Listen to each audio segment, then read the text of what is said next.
Okay, looks like we're recording now. Welcome back.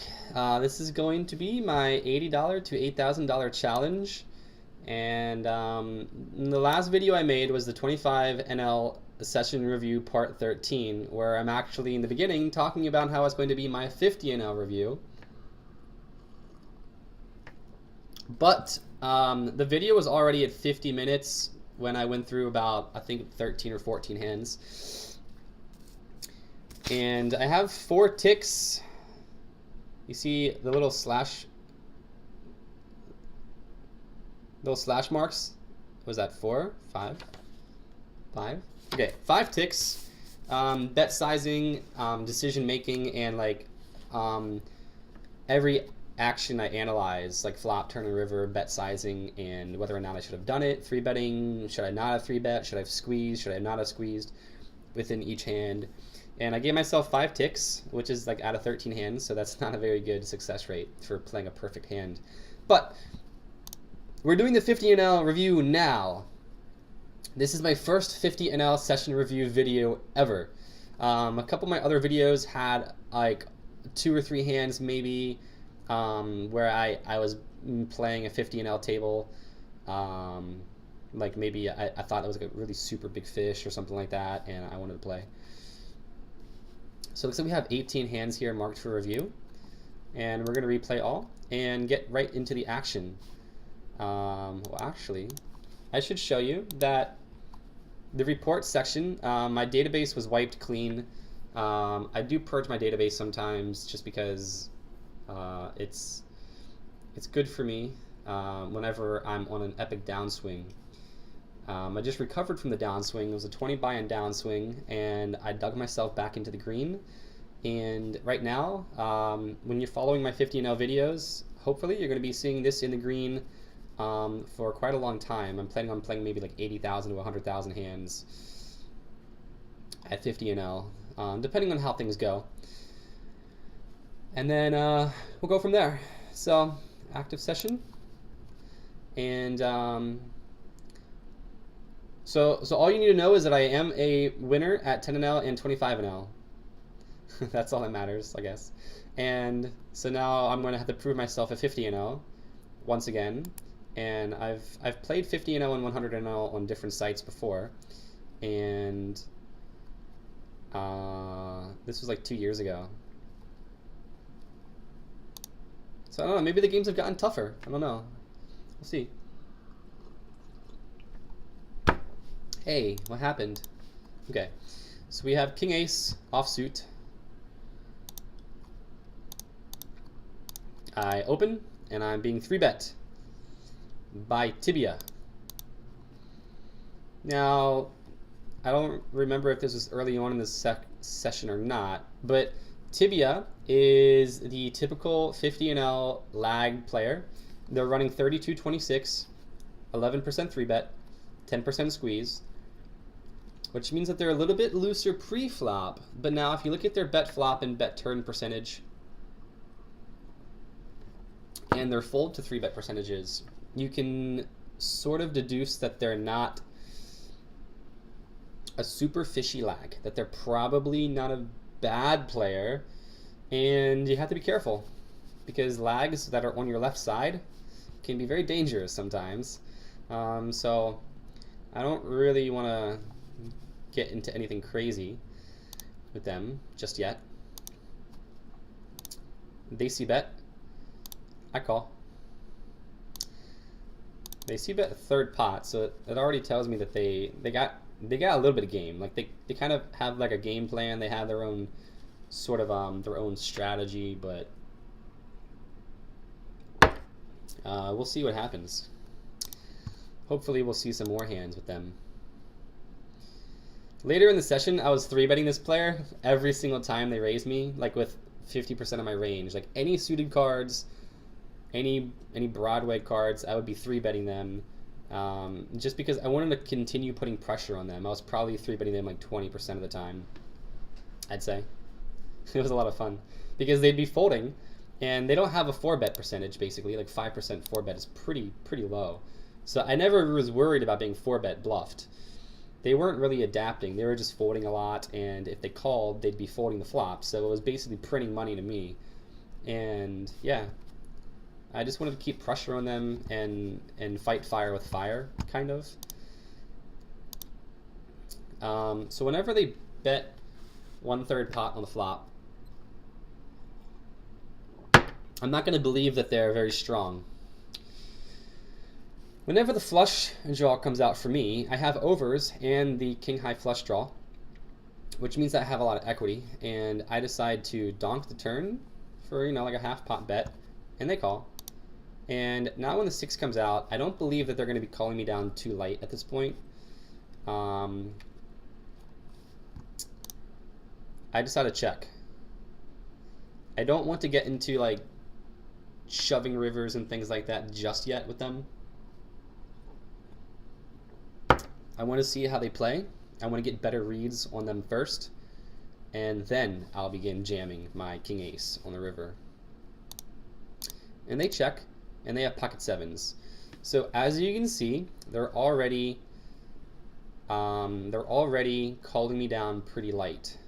If I had pocket 7s in their situation and I was facing a turn donk on this board, I would have folded pocket 7s. So I can already probably take the conclusion that they are a weaker type of lag, that they overvalue their lagginess, like their image, I would say, because they probably know that they're lag, and this also means that they're going to be probably leveling themselves into calling down lighter, because they're going to probably be like, okay, I need to balance my range because like I'm already a wide range because I'm laggy, and I think that was a bad call on their part because they didn't really know a lot about me. But I could have actually shoved that river and won that pot like probably more than 90% of the time. I don't think that they would make a hero call with pocket 7s. But I don't know. I mean, I don't know how they play. So I'm limping a suited ace, 41-19. I didn't really want to isolate them and then get shoved on if they're like limp shoving pocket pairs and things like that. So as you see, he limped 3 bets to begin with.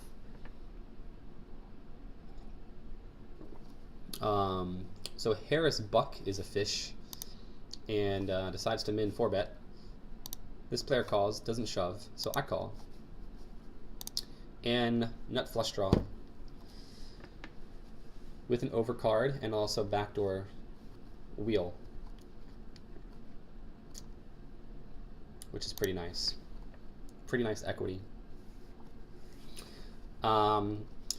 This guy could probably open shove the flop, and I would really I would probably snap it off if this guy called, just because it's such a massive combo draw.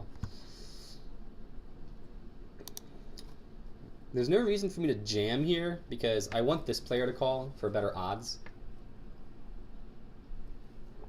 And I have 0 forward equity versus this player. So this guy folds. I hit my flush. They check. And I check.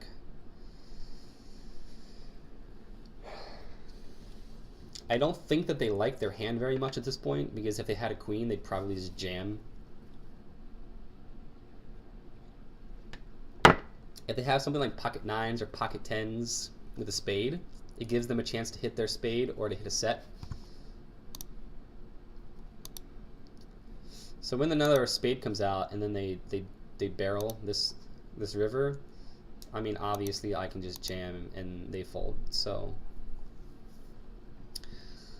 I mean, they're a fish. What are they doing? I don't know. You never know.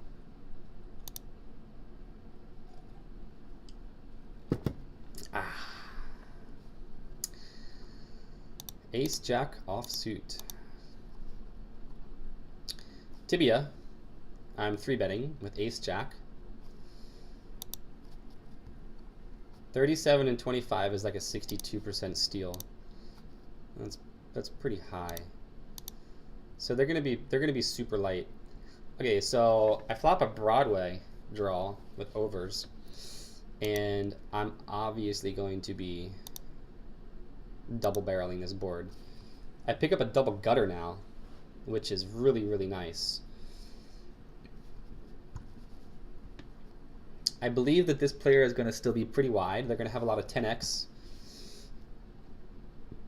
They're going to have plenty of weak queens, and they're going to have pocket jacks, pocket nines, and also things like ace jack and ace king, maybe, at this point. So double barreling again is a good play. They call.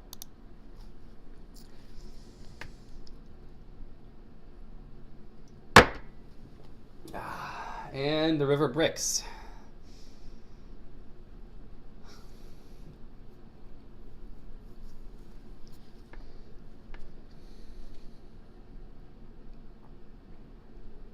Again, I could consider shoving this. Now, I don't remember like the way that these hands went out, like which hands were first at this point, because I don't know. Again, like I could plan on shoving this. It would obviously fold out a lot of their 10x. Weaker queens. Queen jack would probably fold a lot of the time. Pocket jacks would fold. But I feel like a 10x might not be calling the turn bet. They jam on me after I check, and I have to fold. So I'm building up a dynamic with that player so that I can kind of train them. I can train them to believe me on river shoves so that I can begin bluffing them, and then once they start calling me with a wide range on river shoves, then I can shut down and just value town them instead. I'm happy just kind of like betting, like double barreling my equity and then just shutting down on rivers that I brick in the beginning versus villains.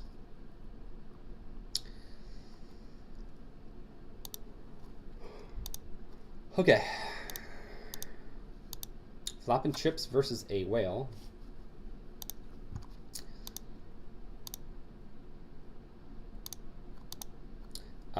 Obvious river bet versus an 84-32 with a weak trips. And it doesn't show what they have. I think that they had 10. I'm pretty sure they had 10 queen, if I remember correctly. So they floated me with a queen high. They got their 10 on the turn. They called the river bet with a 10. I mean, 84-32s are going to be calling a huge range there. Oh, okay. Let's look at this.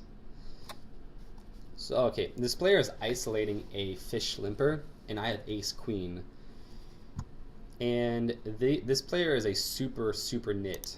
One of the biggest nits at the tables. Early position is 13%. Bet turn is 18%. 0% 4-bet, 2% squeeze. And they're not going to be light here. And actually, okay, so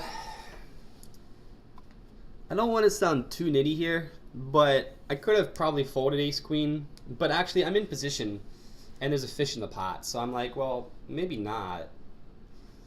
But then, like, if an ace hits, they're gonna probably have ace king, ace queen at the best for a chop, and if a queen hits, they could have pocket queens, kings, and aces as well. So I think that I could have probably just folded this. He's the super nit. Super, super nitty. 2.5 squeeze range. I mean, even though it's versus a fish, I don't know. It's bad juju. So they bet, and now I'm already panicking. I'm like, well, Jesus Christ. Like, I probably should have just folded. So I'm pretty much calling the first bet. Now the second bet, I think the second bet is definitely where I made a wrong play. This is a big bet. I'm going to give myself another tick here.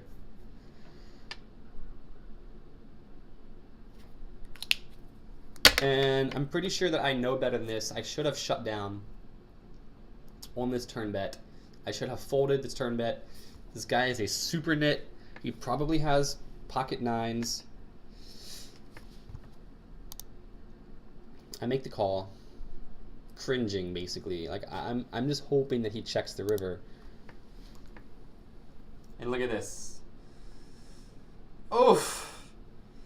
Oh. Ah. Ah.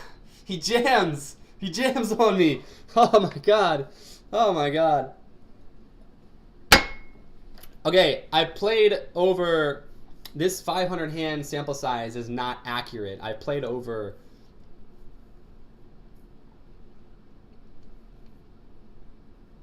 Probably over like 2,500 hands at least versus this player. Oh, I also have a note on them that they checked the top kicker on the river. They had ace king and it was like a dry board, and then on the river they checked with their ace king. And the only other times that I have notes on this guy that he shoves rivers is like if he had like a set or like a nutty hand. This is what separates the boys from the men right here. Is, well, on the turn. Okay. The turn call wasn't horrible. I don't like it. Like, I probably should have folded the turn because I don't want to play a pot just for a chop. I don't believe that he's going to be barreling an ace jack here with bet turn of 18%. This is a clear fold right here. This is an obvious fold with ace queen. He's not doing this with ace queen, first off. And even if he was, he has more combos of pocket nines and things like ace nine.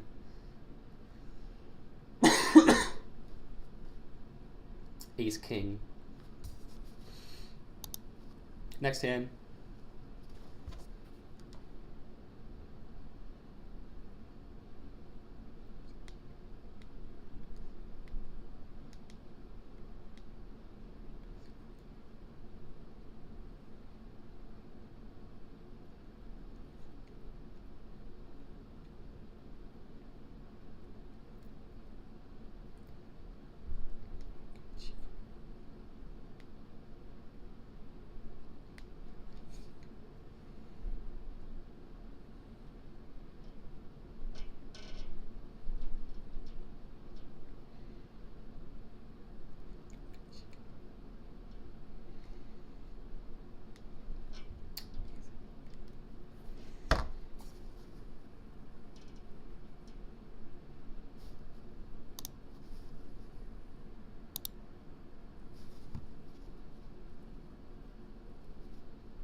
Okay, I just realized that this is still recording.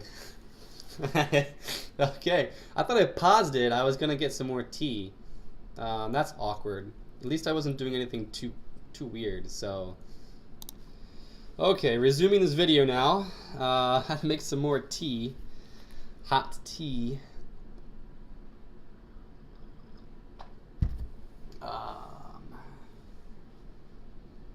Hey, I had lemon juice here before. Had to get my lemon juice here. I can't drink hot tea unless I put lemon juice in there. A little bit of honey, some lemon juice. Okay, let's do this. Hand 6 of 18, the first 50 NL session review video ever. Okay, so I have a 35-5 here. This is an obvious call because they are a weaker player. And yeah, I have position on the weaker player as well.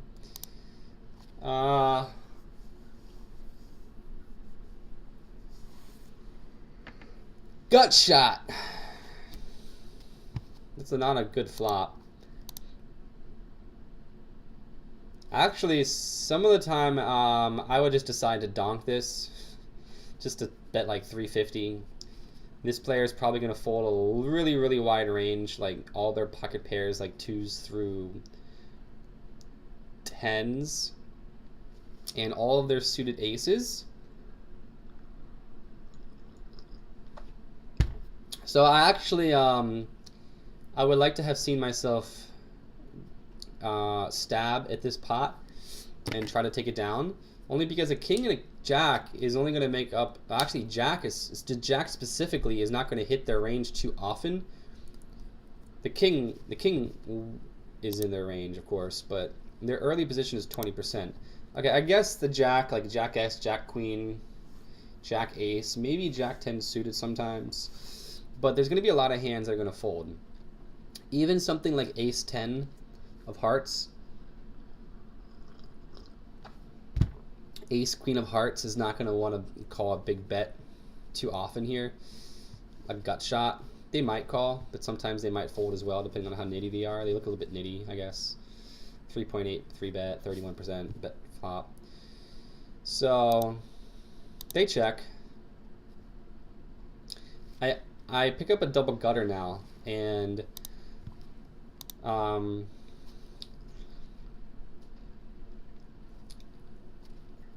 yeah.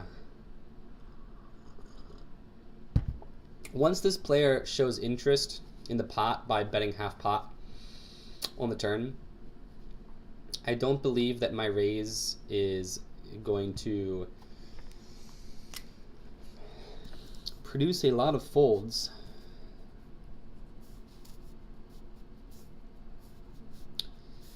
Okay, so I'm giving myself a second tick here.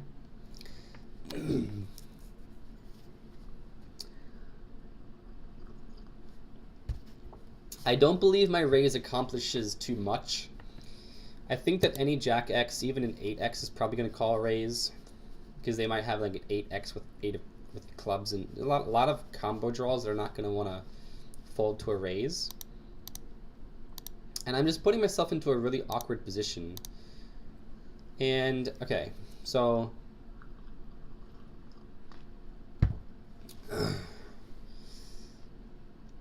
I don't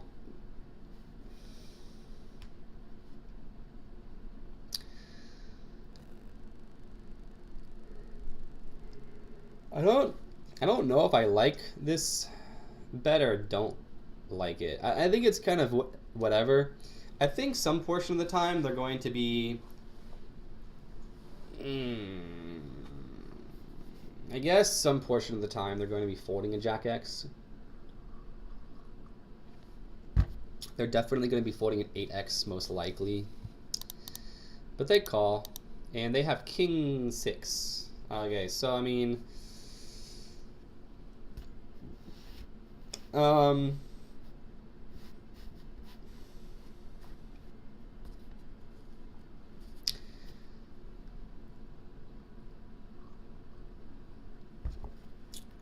okay, do I think that they're going to be leading the turn with an 8 more often than not?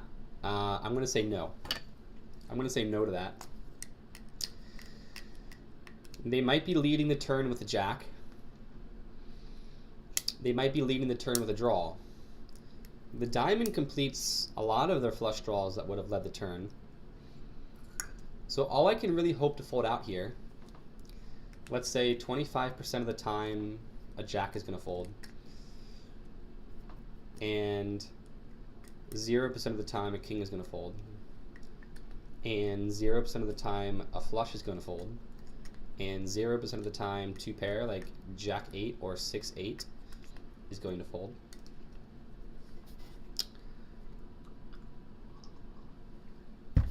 And 0% of the time a set is going to fold. So what range do they have that leads the turn but folds to a river? And I think that that range is extremely small.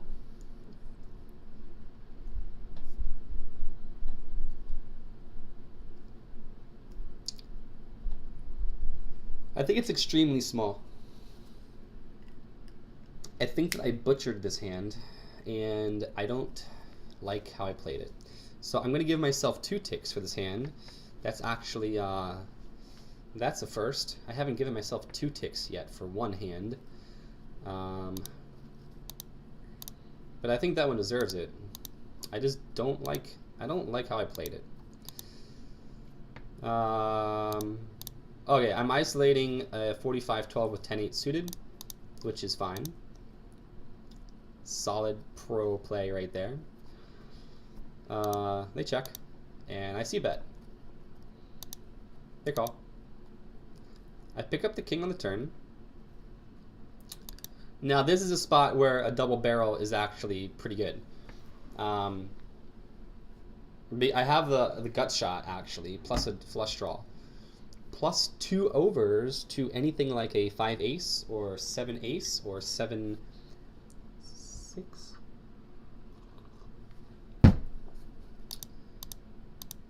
Oh, what? Okay, so he min raises me here. Oof, yeah.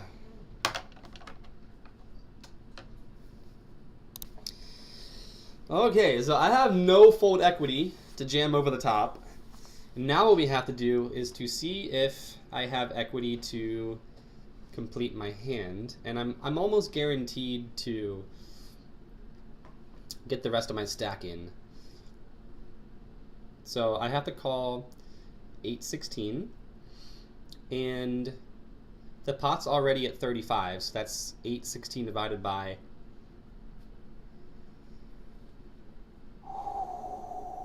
43. 19%. I definitely have more than 19% equity. So this is a good call.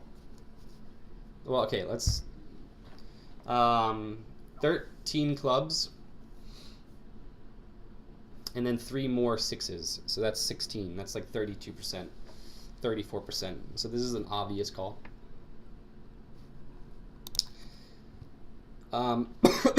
So obviously there's no reason to shove because there's no fold equity. And I'm going to be behind on a lot of, if he is raising like a flush draw, I'm not going to be ahead because I only have 10 high. But a call is mandatory here. As you see, I only have 337 remaining. There's no reason for me to jam because I can save that 337 if I brick the river. So it's really important to know that there's no reason to jam. So I hit my 6, which is, it's not a miracle card just because I had so many outs. They bet. I call. I win. And they had ace-king. Pretty sweet. Pretty sweet.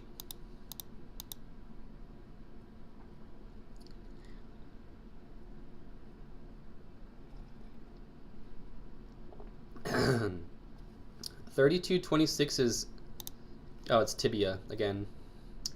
Okay, I have ace-king suited this time. I'm going to be 3-betting their isolation. And they call.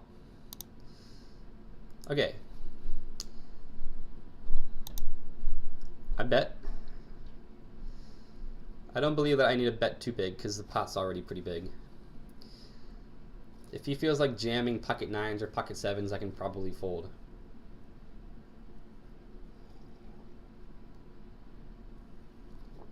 I mean, there's a lot of combinations like flush draws, ace 7, ace 9, 9 7 that might call.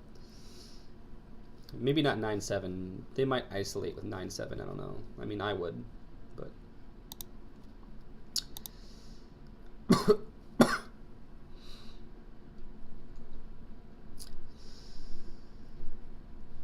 Because they have a 5% 4-bet, I think that it's more likely that they have jacks than kings or queens.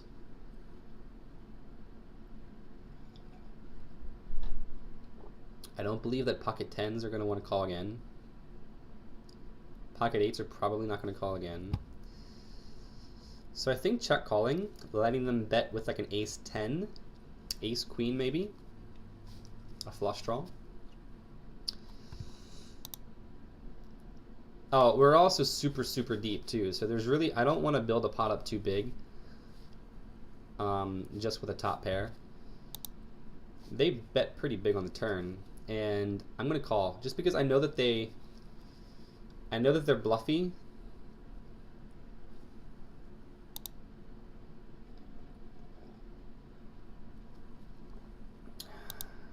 When the river bricks, again, I don't believe that there's any reason to jam, but I could check, and if they bet something like 25 or 30, then I could probably call it, and if they jam, then I can probably fold. I don't believe that they're going to be jamming a broken flush draw for 100 big blind stack on a bluff. I mean, they might, I don't know, but they check behind, thank God. I was really not planning on looking forward to a big bet. And they have queen jack. So he decided to turn his second pair into a bluff, it looks like. And I don't think that he should have bet that on the turn. He would only have to hope that he's folding out queens and kings, and that's basically representing an extremely small combo. And also the fact that a lot of players would just check the flop with kings or queens. So again, at 50 and L, you notice that a lot of players, they don't even understand basic theory, such as showdown value versus range, whether or not their bet is intended as a bluff or a value bet. It's an obvious check back on the turn, unless he feels that he can fold out a weaker ace, which he's probably not going to do a lot of the time. So his turn bet doesn't accomplish anything. It really doesn't. It's a really weird bet, in my opinion. I don't think that most players are going, or most winning players are going to be betting that size with that hand in a 3-bet pot. It's good to know that they check behind. Make a note about that. That they're very bluffy on flops and turns and pre-flop, but maybe on the river they shut down. 79-30, and I flop top pair on a super drawy board. I'm going to be very happy betting this pretty big. And he jams.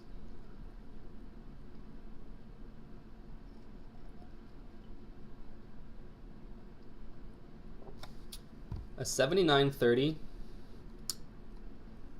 10% 3-bet. I think that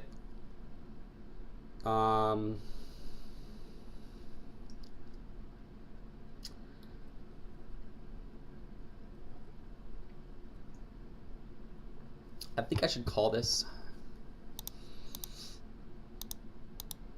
They have queen 9, so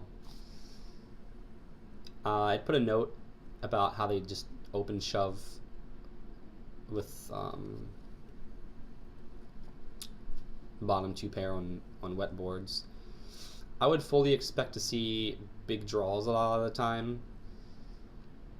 Maybe even like a spazzed out hand, like air spaz, weaker aces, maybe even like an ace 8 might just spaz shove.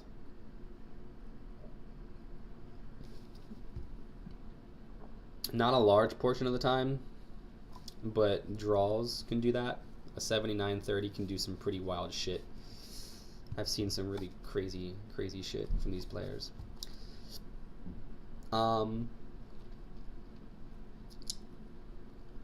If it was a full stack, I would have folded. Just because it's too much heat for me. I wouldn't want to call that. But he didn't have a full stack. Was that the same player as before? Yeah, it is. Oh wait, what am I doing? No, it wasn't. It's a different player. Top pair, super drawy board. Again, I'm gonna bet a little bit bigger than like 70%. I could probably bet this bigger, like $5 next time.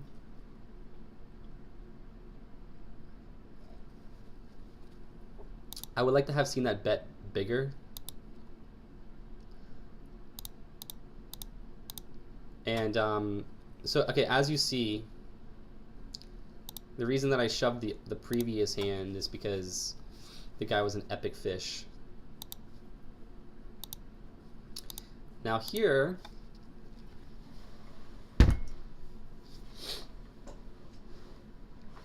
the 3 doesn't really do anything. And the board is already so super wet that I feel like if he had a really strong hand, he would have probably wanted to get the money in on the flop. Because I think fish tend to overplay their hands on wet flops because they're always fearful of a draw, like a flush hitting. They want to push out the villain's hand, to push them out so that they can't hit their draw. The reason that I know this to be true is because casino play, the fish, the weaker players always talk about their strategy, and they always say like, oh, I was trying to push out your draw.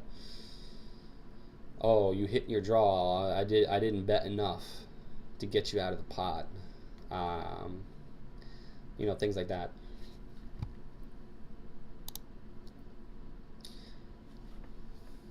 So it's a really weird min raise. Check min raise on the turn here. And I mean, he's super fishy, so I'm like, okay, whatever. So I win the pot. They have queen 4. So on this hand, I can't really tick myself because I actually do have top pair on this one.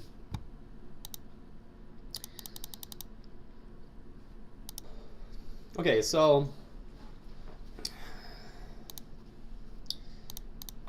oh yeah, okay. Yeah, so they had queen 4. And I win a nice pot right there. Isolating with king ace, 51-12 and a 41-19 at 50 and L, which is pretty nice. 29-20, the guy's a weak reg. And then this guy I don't really have any reads on. I don't really know them very well. Flop top 2. Okay, this is a really nice board to begin betting very big, because a king X is going to want to call maybe 2 streets. An ace is definitely going to be calling 2 streets. And pocket 6s are probably not going to want to call 2 streets. So I think I should have bet bigger than this. Maybe like $5, $5.25. They min raise me, and I don't see a reason to jam just yet because I want to leave their bluffs in. I could lead the turn here for like $7, maybe $8 to plan on shoving the river. Oh, okay, look, that's what I do. That's a really good plan. Because they might check, this might be one of their like fishy min raise the flop and then check behind the turn kind of lines, and I'm very familiar with that line because a lot of fish use that. Like a weak ace might, like ace 4 might min raise the flop and then check behind on the turn. I don't know where they learned that from, but it's pretty common. They call, and if they have Jack Queen, then good game to you, sir. But now all I can do is jam. And they call, and they had 8 ace. So I think he was definitely going to check the hack on the turn. And what that means is that I wouldn't have been able to shove so easily on the river once it breaks. They might not want to call a huge river shove with 8 ace. But I priced them in just a little bit here. Now it's a $40 pot and they have 20 remaining. So I think I played that hand perfectly. You know, those are the situations that make you a winning player, that allow you to have a good win rate at micro and mid stakes. It's those type of spots. Profiting off of fish and knowing their lines and knowing board textures and how much to bet on different board textures versus fish. Squeezing ace king here. I want to get heads up at this 45-12. This player is a pretty nitty player and is going to fold a pretty wide range. And yeah, they fold. I don't feel like I'm going to get any folds from pocket pairs. And I want to see what they do. If they bomb it, I can probably fold. But if they bet a little bit, I can probably check call. Okay, so I'm like 99% certain that I have the best hand now. So I decide to bet pretty big and get called by a weaker king. Any other weaker king is gonna call me here. 10 jack is gonna call. And if they're super fishy, even like a gut shot might call. Or a pocket 10s, even like a queen X that decided to check back, like a queen 9, queen 10. River bricks, and I shove. And they call. And I'm really happy about this. But as you see, they had queen king. Oh god, they had queen king. This hand was kind of shitty. What are you gonna do? I played the hand perfectly fine. King jack and king 10 are gonna call me a lot of the time on this king board because obviously because they're a fish, they're not folding king 10 or king jack. A queen might call me as well as a bluff catcher.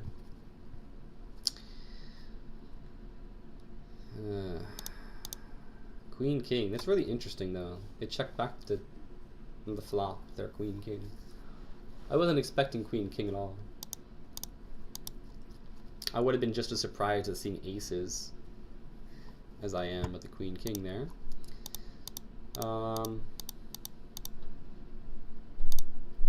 Check, bet, raise. So this player is super laggy.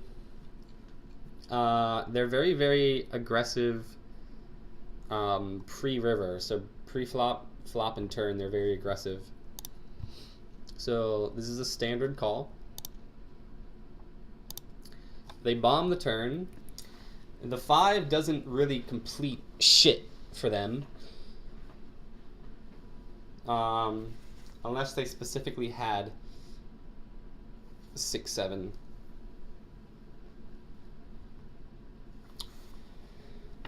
I guess maybe something like ace 6 of spades. I don't know. I mean, but I'm not gonna fold.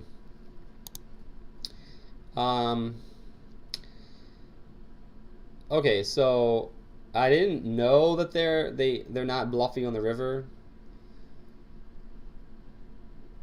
And I had a read that they're not going to want to be value betting a set at this point because of how the board ran out.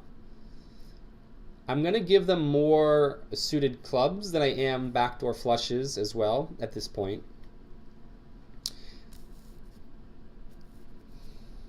I think the majority of the time I'm going to have the best hand on the river at this point. Because we're a little bit deeper, and because the pot's already pretty freaking big,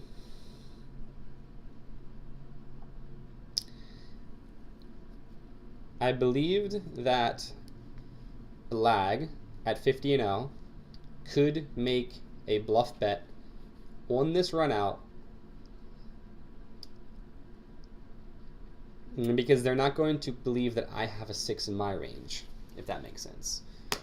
I'm not going to be check calling or bet calling the flop raise with a backdoor flush, and they probably can hand read somewhat, and they probably know that a 6 is not going to be in my range too often, unless I specifically had pocket 6s and then called the flop raise with pocket 6s. So they bet 25.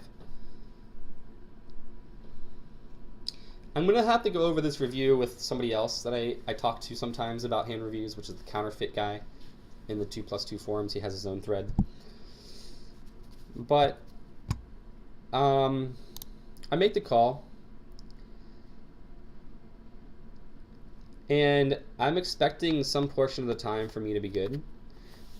But maybe I have to readjust my deep-rooted beliefs about the frequency that players bluff rivers.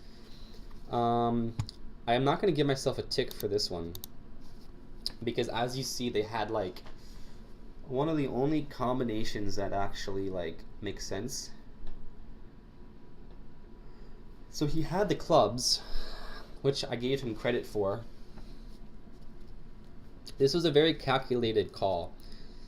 This wasn't me just saying, oh, I have 2 pair, I have the nuts, like, I'm going to call this. It was a very calculated. I made the analysis before I called that river bet. If the 7 didn't hit, I still would have called. The 7 isn't what made me call. This was definitely a bluff catcher, no matter if the 7 came out or not. It's an interesting hand. And it gives me more insight as to how they play, because they haven't bluff shoved the river yet on me. But they are extremely aggressive pre-flop and also pre-river. So yeah.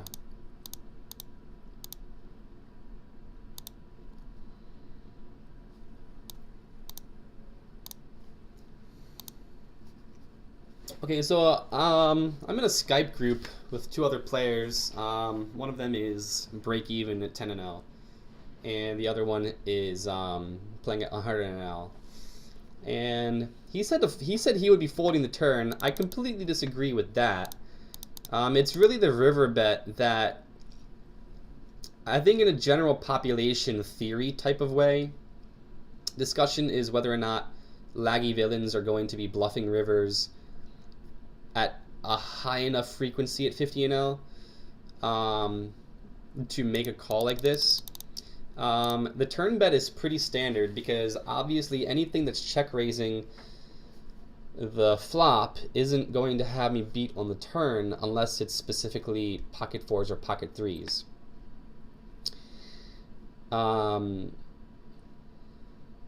Which is like 6 combos, I guess, maybe 4 combos. Extremely low amount of combos compared to something like 5-6 suited, and then also all the club combos. So the turn call, I think, is mandatory. I'm getting an extremely good price to call off as a bluff catcher versus a range in which there's more bluffs than there are value hands in this board texture. He'd have to have 6-7. 5-6 could even turn this into a bluff if he wants to turn an open-ended straight draw with a second pair. If he wants to double barrel as a bluff with a showdown value plus a draw, which is very possible as well.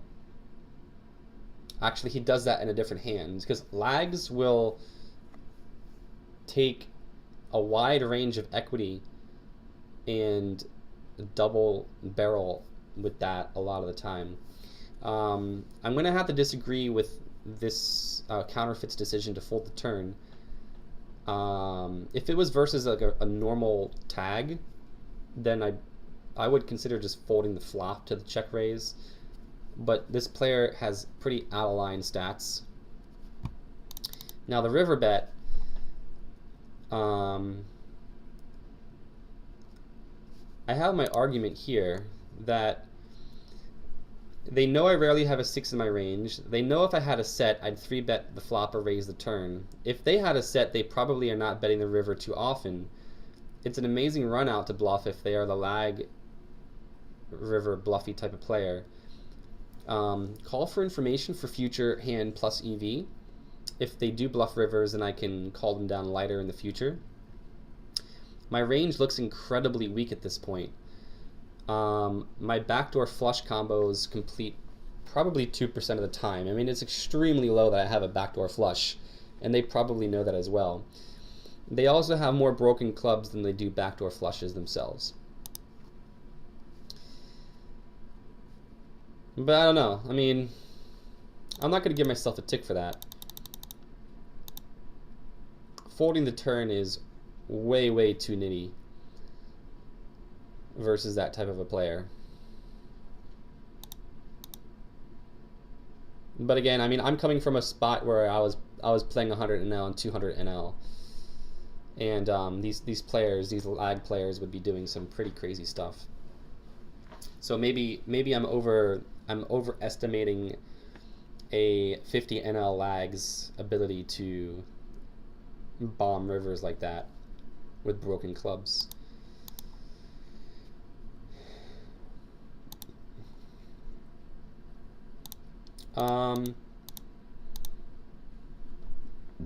Okay, I'm isolating a 51-0 limper with 9-jack suited. Pretty nice. I flop a straight draw, and they call. I turn the nuts, and this is a super, super drawy board. This is really, really drawy. So I feel like bombing this. Like, okay, 750 is probably the lowest I would go. $8, $8.50 would have been a really, really solid bet. Just to squeeze out just a little bit more profit on the turn to this specific board. They're not going to be folding anything that they called the flop with, and the 7 completes a lot of extra combos like 8-7, 10-7, 10-8, 7x with spades, things like that. Okay, now I don't think that they're going to want to call a river bomb here with an 8x or a 7x. But they are, however, probably going to be betting a 10 themselves, and they are also sometimes going to be bluffing a broken flush draw. So a check jam all in is the perfect play here. If I bet 15, they're going to call 15, and then I win 15. But if they have a 10, and they bet, which there's a very high chance that they do bet a 10 or a bluff, they're going to bet 12, so I win their 12, plus I have a chance of winning the 27 remaining, because now the pot is 75, and they're never folding a 10 now. And they do call, and they have ace-10. So that's, again, these are the spots that you have to know how to get maximum value versus the fish. You're not going to win most of your profit versus the regs. You're going to earn most of your profit versus all-in pots versus the fish. That you have to learn how to stack them, how to create the pot to a certain size in order to get their money in at the river.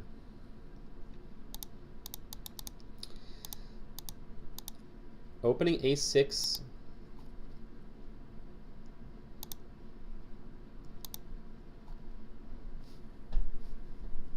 Okay, so as you see, this is a really bad turn card for me.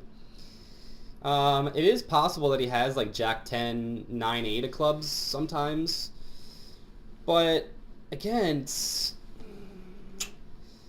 King 6 suited, maybe? The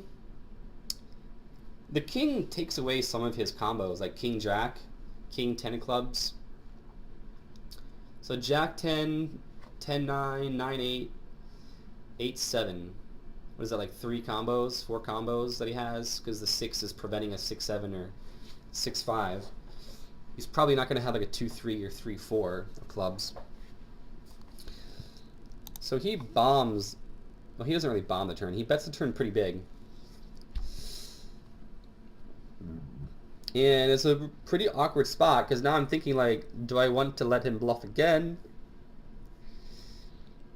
I guess without a 3-bet percentage of 0, he might have queens at this point, but there's no way that I'm going to be folding this. Okay, and now he shoves. He snap shoves the river, and there's really not much I can do other than call.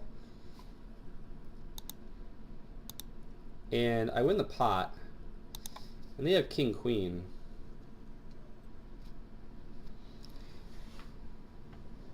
So again, as you can see, there's no, like, the way that he played his hand is super weird. He's turning like a king queen into an all-in value hand range, and then also he's turning it into the a bluff on the river here,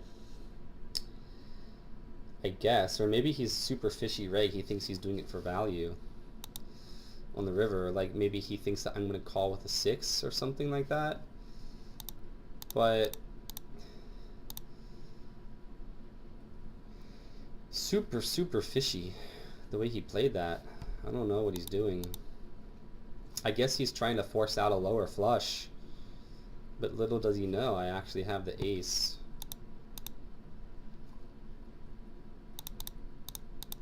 Yeah. So yeah, it's kind of weird. So I'm gonna be I'm 3-betting this player's squeeze. This is that super nit that I talked about earlier in the review. Oh, wow. Okay, so Schizo here. It's a good name. 28-21. 3-bet percentage of 8. 1.3 aggression factor. He just cold 4-bet shoves for 100 big blinds. And obviously I'm extremely happy. And he doesn't spike his king, which is amazing, just because I would have expected that to happen with the way that I'm running. Okay, now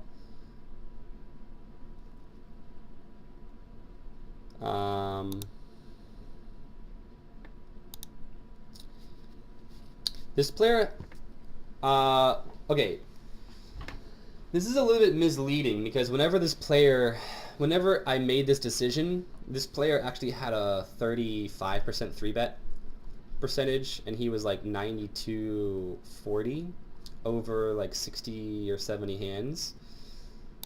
But if you look at his big blind percentage, it's 33% or 40-something% from the blinds. And he 3-bets, and then this player calls. So there's already like $11 in the pot here. And their 3-bet range is so wide, and they're a whale. Like, this is extreme. I feel like a lot of the time they could be doing this with 7s and 8s, and also ace jacks, ace queens, ace kings, and just complete random things that actually might call me.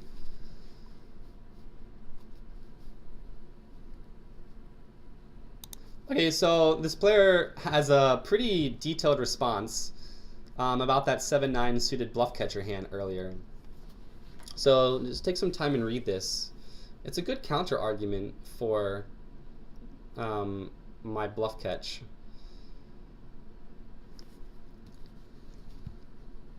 Situation of board texture was different. I'd say, cool, yeah, it's a good bluff catcher.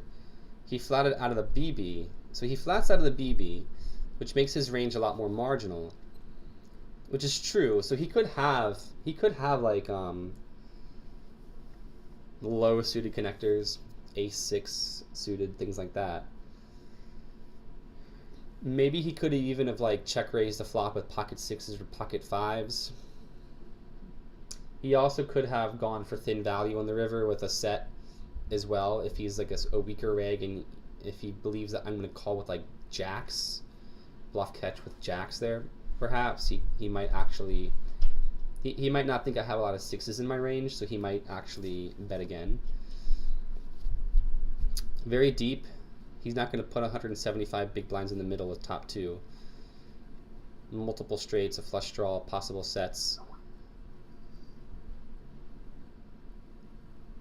It could have headed that way. I mean, he's making a good counter argument. I think that he's completely incorrect to fold the turn. And I think that my argument basically proves that a turn call is the best play versus his entire range. But now that river card is what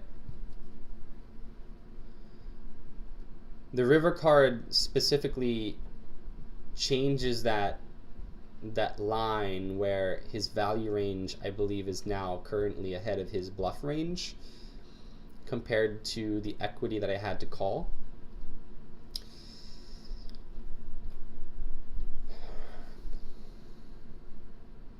So I think that I'm gonna get a tick. Where's my pen? Yeah, I'm gonna give myself a tick for that one.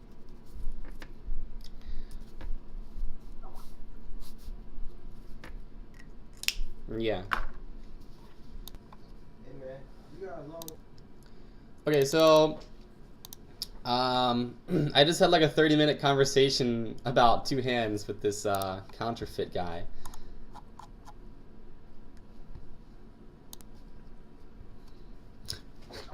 Okay, yeah, it's been like a 45-minute conversation that I've had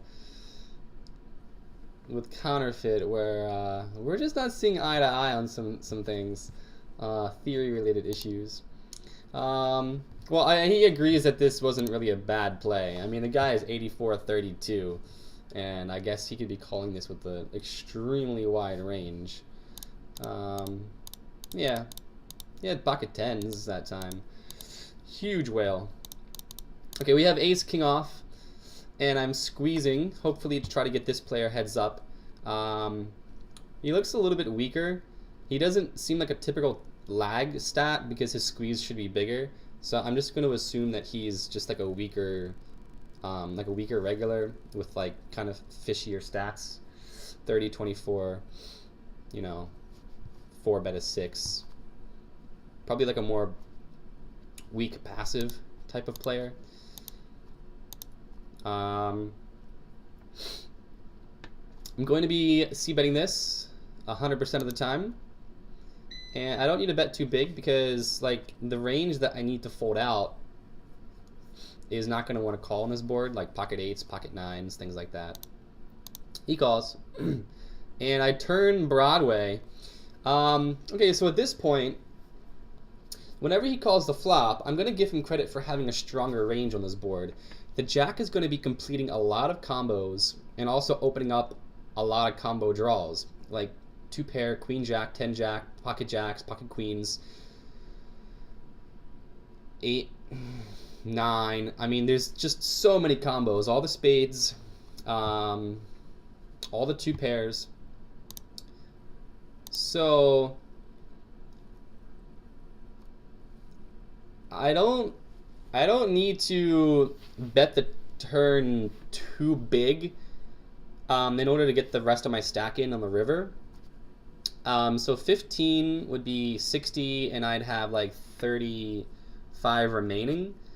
But I could probably bet this just a little bit bigger, just to get more value on the turn, just in case he does have a spade draw. I mean, like a combo draw.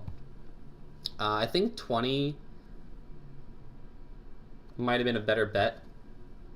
But they call, and the river breaks, and I shove, and they call, and they had pocket 7s. So Thank God that the board didn't bear on the river there, because I would have lost that really, really nice pot. So that actually ends my session review for 50NL. Thank you for watching, and peace out. You'll see me again.